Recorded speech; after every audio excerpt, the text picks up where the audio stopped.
He's sitting there 20th overall, and the 5th round has begun. Ian Rappaport, take it away. Rich, there have been rumors all day that the Philadelphia Eagles were interested in Shedeur Sanders. Would be a perfect landing spot for him. A veteran quarterback room, a team with a really good backbone, really good culture. Well, the Cleveland Browns just traded over the Eagles. I wonder here, obviously they have Dylan Gabriel yesterday. Did the Browns do this thinking the Eagles would take Shedeur, and just maybe? We'll see. Well, that would be something. I mean, that would be something. And that's the only way I would say it. But let's see how the next 10 minutes plays out here. The Browns, as we all know, had a shot to. They were the team to have Travis Hunter right there, and they passed up that chance. And then they passed up. How many chances at Shedeur after that? Let me get this accurately. I should have the card here since they're right on the clock. They passed on Shedeur 1, 2, 3, 4, 5, 6 times, and including the selection of Dylan Gabriel last night, 94, to complete the Heisman Trophy finalist quartet from Manhattan being drafted in this draft. The other 3, including Travis Hunter, drafted in the top 5 picks of this draft. If I told you they traded from 2 to 5 and got Shedeur Sanders, I don't think you would have thought we were saying with the 5th round pick. All right, here's where you got it. Here's the Cleveland Browns pick. Is this the moment? The Seattle Seahawks have traded the 144th pick to the Cleveland Browns. With the 144th pick in the 2025 NFL Draft, the Cleveland Browns select Shedeur Sanders, quarterback, Colorado. Listen to the reaction. The reaction in the draft hall says it all. The moment that we, and by we, I'm including every human on the screen, every single person who's been watching our draft coverage, and anyone else's, so we appreciate your viewing and viewership. Shedeur Sanders just went, but he went to the team that could have had him 6 times over, chose not to, including drafting another quarterback. Let's give Shedeur his moment. Go for it. Yeah, let's get to the film. I feel like we've talked about everything but the tape for so long now. Let's get to what Shedeur Sanders is on the grass. He's got a point guard style of got to speed up his clock and play faster. But CD, when he's got everything lined up and he getting his feet in the ground, he is a very accurate thrower. It isn't playing faster kind of the norm that we say for college quarterbacks, because things are going to go faster in the league to begin with. So things that you could get out of in college, because you always think your athleticism is going to beat most of the defenses, and it usually does. You have to change the past on him.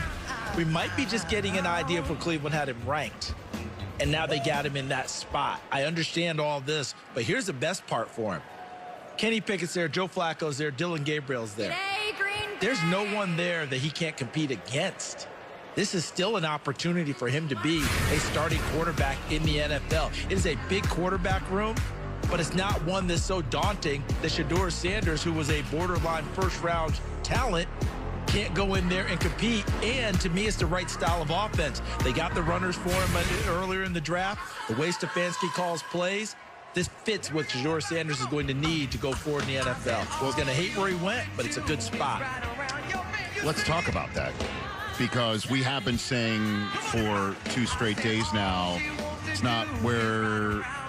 Not when you go. When you go, it's what you do when you go. I mean, Max Crosby even tweeted that out at the top of the 4th round, because he was a 4th round pick when he came in out of Eastern Michigan, and now look what he's become. So, yes, there will be an opportunity, one will think, but, I mean, there really is, only one football on occasion.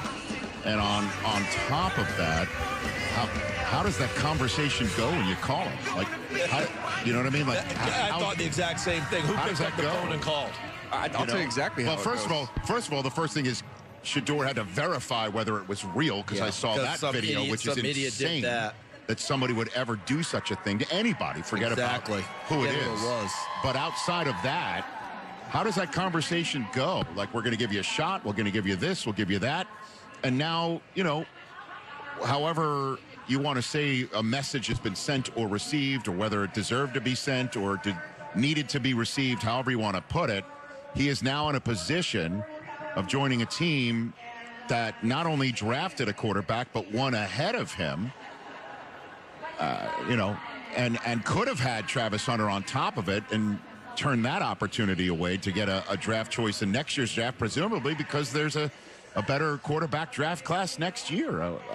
I give you the floor on that. This is how this phone call goes. First of all, congratulations. You just got drafted in the National Football League. That's a special moment. So enjoy that. I know you're frustrated that you fell this far. The next thing I would say is, I know you're a competitor. You know you're a competitor. Well, this is the biggest competition of your life, because when you were in high school, you were the quarterback. When you were in college, at both stops, you were the quarterback. There was no competition.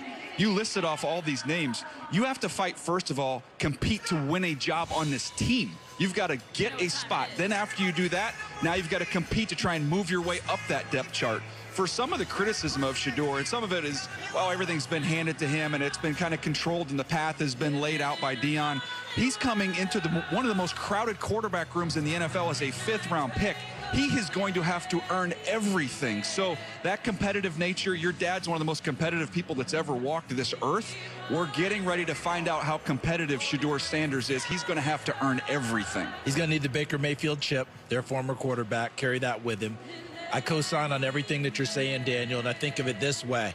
I'll bet it's happened to you. I'll bet it's happened to you. There have been times where you have not gotten what you thought you had earned the way it came down. You've gotten news about certain things that you thought, you got to be kidding me. Well, how come I'm getting this? How come I'm getting something else? I thought I deserved this over here.